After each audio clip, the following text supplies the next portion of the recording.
In the late hours of a quiet night at Land Between the Lakes, a 911 call came in from a small trailer tucked deep into the woods. Inside, a young woman, Tracy South, lay dead.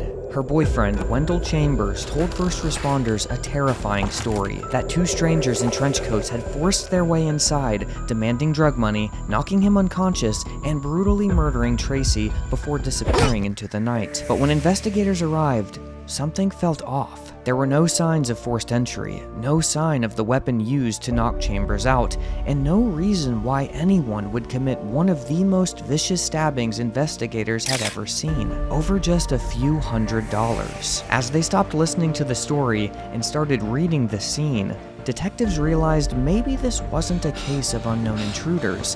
Maybe it was something much darker and personal. This is Tennessee Murder Trails. Retired TBI agents recounting their cases in an unprecedented look inside high-profile murders in Tennessee. With Joe and Mike's 75 years of combined experience and Emmy-winning journalist Alex, let's solve the murder of Tracy South.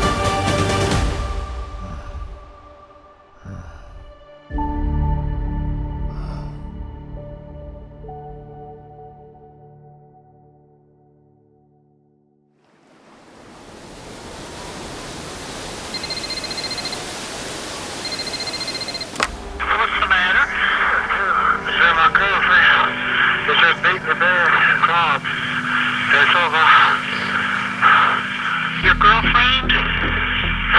She hit you? Huh?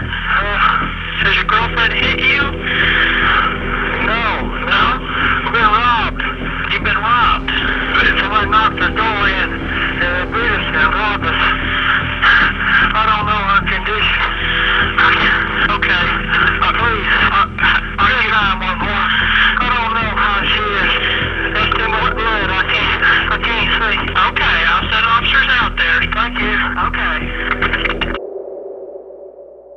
It is hard to imagine that call came in from the Land Between the Lakes. If you're not familiar with the area, it is so serene. It's often visited by families and school children just for a day of beauty. But there was nothing beautiful about that day, Joe. I walked in to this residence. It's a trailer, and it was a weekend place that's common in that area. A lot of families, a lot of property owners have weekend properties where they spend at the lake and they spend out in the wilderness. And I walked in, and it was absolutely everything I was told by the sheriff's department prior to my arrival. It was one of the worst homicide scenes as far as the blood, as far as what this individual had endured, the victim, Tracy South. She endured probably one of the most vicious attacks. Not sure what perpetrated it, because that's what you're trying to determine at that point, but there is absolutely no doubt that whoever was responsible for this murder had a lot of rage and violence built up and took it out on Tracy. Well, we heard on that 911 call that there was supposedly someone who broke in, beat one of the residents with a boat paddle. What was real? What was fake? What was real was Tracy. What was fake was everything we heard on that 911 call. And it took me about probably 15 minutes to come to that conclusion. In its totality, the sheriff's department has already came to that conclusion. And it was so blatantly obvious that 911 call was absolutely misrepresenting what occurred that night. You know, when you hear that 911 call, there was something that stood out to me, is that there's 3 different versions of how Tracy is going to be found. As an investigator, do you instantly go, okay, hang on a second here? Yeah, 911 calls will tell you a whole lot. You can decipher between sheer horror and shock from a caller to one who just nonchalantly is talking to you, by the way, and I don't know what her condition is. Little different things, because dispatchers are trained to ask specific questions, and so just listening to that 911 call, there was a lot of red flags that popped up before you even walked up into that scene itself. But what Joe is talking about, just from what he is visually able to see compared to what was what was told to the 911 operators, there was a lot of conflicts starting out of the gate. Who is the man on the call? The man is Wendell Chambers. Wendell lived in a town about 60 miles south of Land Between the Lakes of Stewart County in Columbia. And he was a cab driver, but his family had owned this property for many years. And so he would use this place, and he would go up there and spend time, spend weeks or weekends or whatever we were told. And also other family members would use this trailer as a getaway. Now, has anyone said that he's suspicious? Was there any reason to believe that he had a past? I mean, what'd you find out about him? You know, not really. There wasn't anything that we developed through his background check, background history, criminal history, things like that. But I think the behavior that he engaged in with the EMTs, the ambulance personnel, the paramedics, and even to the point of the nurses at the emergency room, he was transported. He was not there when I got there. They had found Wendell as well, lying face down against the couch on the floor next to Tracy's body, and he was given the impression that he was seriously injured, and all that the deputies were able to see was a cut to the top of his head, which turned out to be superficial. There was no fracture, any skull damage, any head damage. Even though he wasn't there when you arrived, what was his story?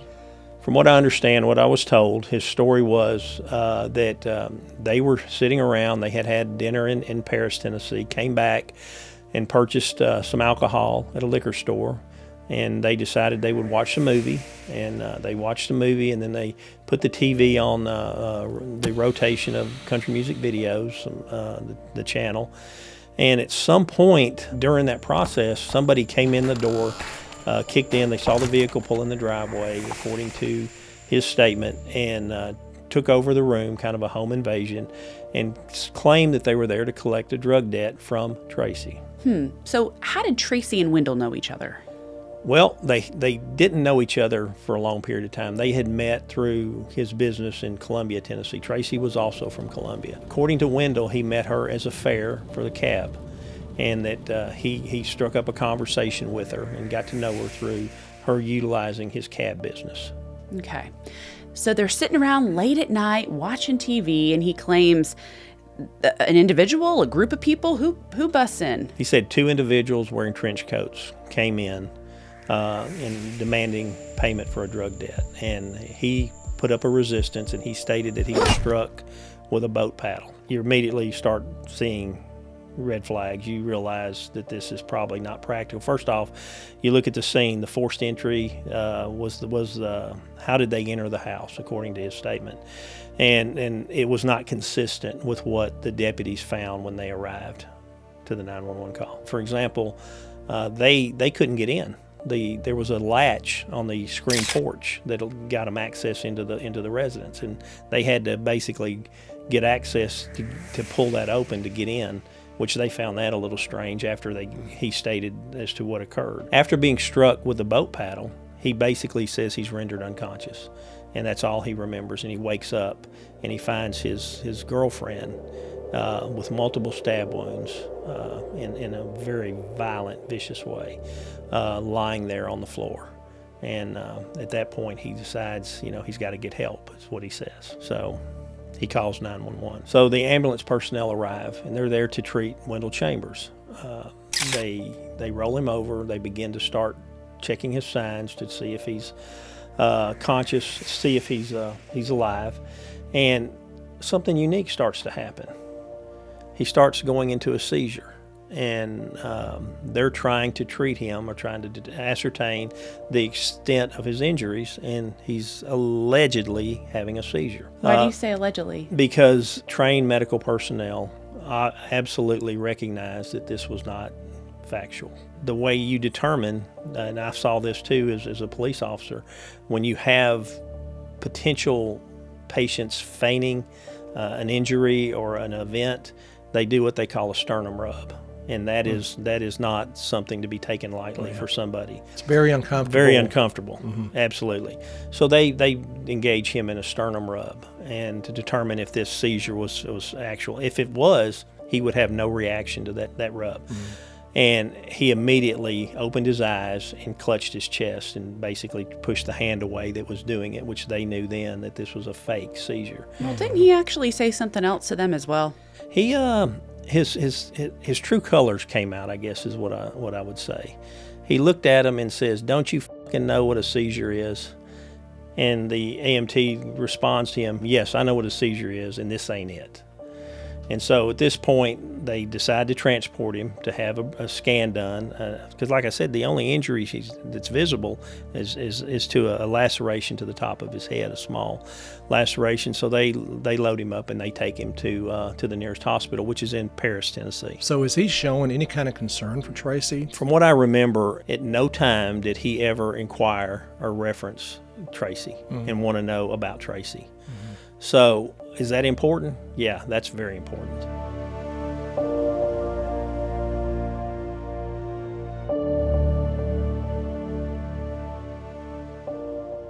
So Chambers alleges that his injury was as a result of a boat paddle, being struck by a boat paddle. Right. So was that boat paddle recovered at the scene? No, there was no evidence to validate or to corroborate anything that Chambers said. Absolutely not. So the suspect would have taken that boat paddle with him. Yeah, absolutely. Okay. And they would have had to bring it in too, because he said he didn't have a boat paddle. Okay. It defies logic, and so we're processing the scene, myself and a sheriff's deputy that is working with me. And again, that's part of what you do as a TBI agent in the rural counties. The body, of course, is your primary piece of evidence, and once we determine just by obvious visualization that this was not a gunshot, this was not blunt force trauma, this was a cause with of edged weapon, a sharp knife that was used to take her life. So we start looking for the knife. We start looking for the evidence. Anything that involves a blood transfer. Again, when you have this many stab wounds, this type of violence, there's a very good chance that you're going to find blood evidence outside of that area of control that Tracy had before she was put on the ground. You would assume if you're approaching a home invasion that everything's going to be in disarray. Did you find that there? No. No, it was... you're absolutely right. A home invasion is usually indicative of a lot of it's a takeover. It's a control thing. So when you take over, you exert your authority, and by doing so, you usually turn things upside down, I guess is the best way to put it. And this scene was not indicative of a home invasion whatsoever. It didn't have any of that. Well, and may I add, one of the things, if it was a home invasion, the suspect is going to probably control the male first, the stronger of the two, because his target is the female, which is really odd. So they're going to try. I mean, a real home invasion, they're going to tie up their victims or get some kind of control of their victims. There was none of that here. Absolutely, and that was the other red flag, is the home invasion theory that he put, or the statement that he gave of that happening, was why is he not more seriously injured, and why was she murdered in such a terrible, gruesome way? In that way, over a quote $300 drug debt. There's again, it defies logic. And on top of that, your murderer, and I've never seen a case where a murderer is going to take the time to tidy up the crime scene and make alterations of the crime scene. That was a point that I used when I interviewed Chambers. I told him, I said, there's no way that violent drug dealers, as you put it, would not only commit such a heinous, violent act, but they would take the time to clean up or reorganize the crime scene by moving certain items, put stuff in the kitchen sink, things like that, wash their hands. I said... Oh, was there a sign that someone washed their hands? Yeah, I found a towel in the bathroom that had residual blood on it, and it turned out to be Tracy's blood, yeah. When you walked in, how did you find Tracy? She was lying on her back right in front of the door, in front of the TV, in the door area, within 2 feet of coming into the room, completely nude, and she had suffered multiple stab wounds to the chest area, to the hands, forearms, which are defensive wounds, which means she put up a fight, which tells me that she was on her feet. She was not lying down when this happened. She was physically fighting the best she could. And then I noticed a large laceration to her neck. And that is indicative, that's common a lot of times when you're committing a homicide with an edged weapon, a knife, because people do not die quickly when they're stabbed. So what is a What do you mean by that? when you're stabbed, you have adrenaline. Your adrenaline's going. You're fighting. Also, most people that are not stabbed in a vital organ, and even if they are, other than the heart, are going to be able, through pure adrenaline and anxiety and stress, fight or flight, they're going to be able to maintain consciousness, and they're also able to maintain the wherewithal, and they're in a fight or flight struggle. So with that being said, your heart is pumping at a very fast rate, and blood is coming out. And until, usually what happens is, once the loss of blood is insurmountable at that point, then physically you will eventually go down. These type of deaths are not quick. In fact, the medical examiner in the autopsy report said that Tracy probably lived about 8 minutes, which is a lifetime to endure this. Murderers have told us in the past that the act of killing or murdering the victim is hard work. And we've heard that also from serial murderers. It is hard physical work, and it's not like on TV where they just drop. People are fighting for their lives, just like Joe said. The adrenaline's pumping, and even succumbing to mortal wounds, there's still fight in the victims. We see that all the time. With the multiple stab wounds to the torso, to the hands, and then you see the, for lack of a better term, a coup de grace, and that was the throat, the laceration to the neck. And again, I believe that is part of the anxiety and rage, and once the perpetrator's like, this isn't happening the way I thought it would happen, so they default and they go straight to the neck to try to end this fight. Like, you're absolutely right, Mike. This is not easy. This was a battle. There was a plastic bowl in the kitchen sink that had a piece of the corner chipped off that I found, that I had hair and had blood on it. And looking, so I knew at this point, but of course my focus was, where's the knife? Because we knew that no one went outside. There was no blood transfer outside on the front porch, the decking. There was none on the steps. There was none on the doorknob. There was none on the latch that was sealed. The door that was secured the door. So I felt comfortable that the knife was going to be somewhere in that house. And it was found in the drawer. I went through the kitchen drawer and I started looking, and he cleaned the knife up. But oftentimes, do they get all of it? No, they do not. I could see blood evidence at the base of that knife where the blade enters the base. And so I felt comfortable that this is probably going to be our murder weapon. Do you call the hospital and say, I'm coming over there for an arrest or questions? I mean, when things don't start to add up, how quickly do you start to move? Well, I knew that the clock was ticking. Sooner or later, they're going to either release him, they're going to admit him, and I had no belief that he was going to be admitted once I learned from the sheriff's office about his extent of injuries. So we prepared for the sheriff's office to go take custody of him and bring him back to the sheriff's office, and then that's where the formal interview will take place.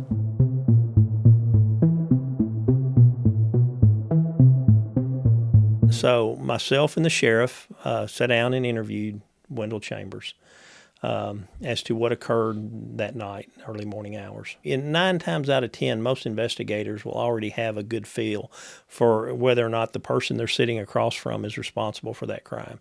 And of course, myself and the sheriff were there. We felt we knew that regardless of how this interview was going to turn out, we were going to charge him with first-degree murder. So what you do is you allow him to speak. You let him talk. And the one thing you learn as an investigator, especially a seasoned investigator, is the more that the defendant will talk, the more the interviewee will talk. For the most part, that's to the benefit of your investigation. You don't care what he says for the most part. You want him to tell you his story. And his story can always be either verified or it can be proven false. And Chambers talked a lot. I proceeded to address issues with him that were not consistent with his story. He became agitated, which I expected. Because once I learned his behavior with the medical personnel, I figured sooner or later he was going to get to that point with myself and the sheriff. And he did. He got a little agitated. And so I told him, I said, look, you're going to be charged with first-degree murder. And he said, well, you're just going to have to prove it in court. Anything you're saying that shows that I'm responsible for this, you'll just have to prove it in court. So we charge him with first-degree murder. And they take him back, and I book him in, and he's put into jail. Well, it was about probably 12 hours later, another investigator came onto the scene from the district attorney's office, and he asked if we could go talk to him again. And I thought, well, we can. That's not a problem. So I was concerned that he was going to eventually ask for an attorney and stop this process, because at this point he's in jail. He hasn't had an attorney appointed. He hasn't hired an attorney. So we go back to him and interview him a second time. And consistent with his first interview, he tells us the same story pretty much that he told. And again, it fell on deaf ears, because I explained to him that the evidence at the scene did not reflect on what he's saying, wasn't consistent with anything he said happened.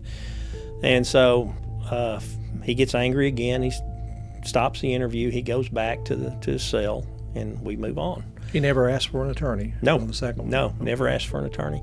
So then he asks again. We find out he wants to talk to me again. So I go back for a third time. He initiates it. He initiates this for a third time. I told him, I said, you realize you got, Miranda applies. And he's like, yeah, I know. And again, he tries to tell me another story. And I realized at this point what you're dealing with was someone that was trying to manipulate me, trying to manipulate the sheriff, and try to control the investigation. Because I think what has happened is he's back there by himself in a cell, and his gears are turning. He's coming to the realization that this diabolical plan that he thought that he could convince law enforcement that occurred is not going to fly. So he's trying to mitigate any damage that he can and try to correct things that would go in his favor. And that's where you realize, look, he had the right to remain silent. He just didn't have the ability to.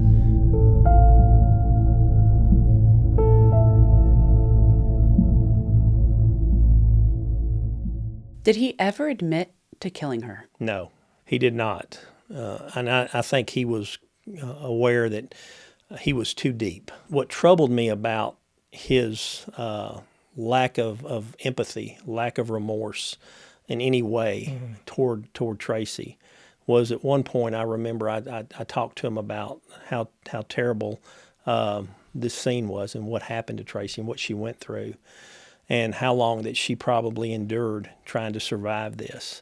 And and he talked about her past like she was a throwaway, like she didn't matter. And I will never forget, he looked at me and says, well, I'm surprised she lived as long as she did. She was somebody who fought a lot of internal battles. She had addiction issues. And what you realize is there's thousands of Tracy Souths out there that go through these battles. I think they're forgotten about, and they should never be forgotten about. There's no difference in somebody like Tracy and somebody else that becomes a murder victim in the sense of their importance as a person. And their importance as a person, absolutely.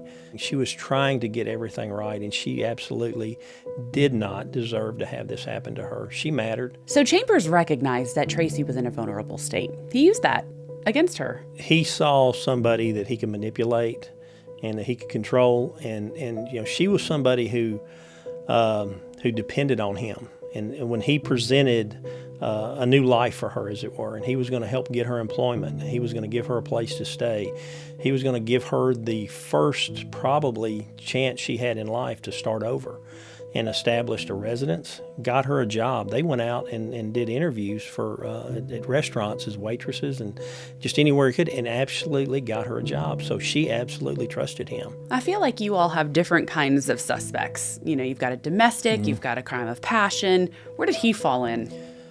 This was not you initially think, could this be a domestic homicide? Yeah. Because you've got a lot of factors that would lead you to believe this could be a domestic homicide. Is there a relationship where there's some anger? Was there there's been building, or something occurred that caused the Chambers to snap? I don't think that's the case here. I did not see, we never found anything that showed that this was a ongoing domestic situation, and or something happened that night. There's no evidence of that whatsoever. So you ask yourself, why? What's your motive here? What occurred from the time that movie ended to the country music videos were being played on the TV that Chambers viciously snapped and viciously murdered Tracy South? And then again, he could have very well, like you said, planned it out. It could have been a conversation they had hours before, and he probably thought, okay, this is how I'm going to make it look like this because she's going to die tonight. And, you know, he definitely had some planning. The reason I feel it was not a domestic, a heat of passion type homicide was I went out and I started, once I found the murder weapon and was able to look at it, and I could tell it was in very good shape. It looked like it was recently purchased or was new, had very little use, if it any. So I decided to go to some bait shops, some markets close by to see if I could find this exact type of knife, and I did. I found it.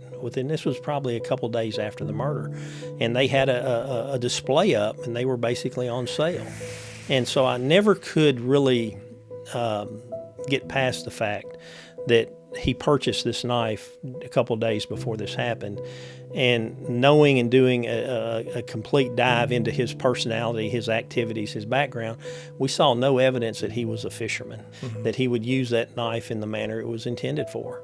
So I don't know why he bought that knife days before, but he did. When this went to court, did Chambers stick to his original story? He did. The defense, it was an uphill battle for him. They had a difficult time convincing the jury, and the reason is that their client is adamant that this is what happened. They did the best job they could in trying to bring in reasonable doubt that somebody other than Chambers was responsible for this. But at the end of the day, the forensic evidence, the crime scene itself, the behavior of Chambers.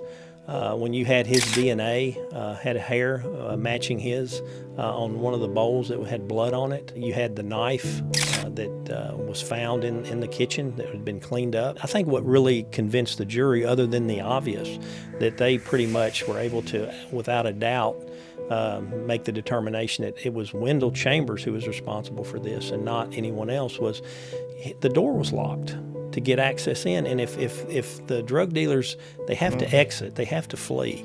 And how did the door get locked when he never gets up off the ground, off the floor? And so that was his downfall, amongst many others. But I think at the end of the day, that was the biggest part of why the jury convicted him. And they sentenced him to life in prison without parole for first-degree murder.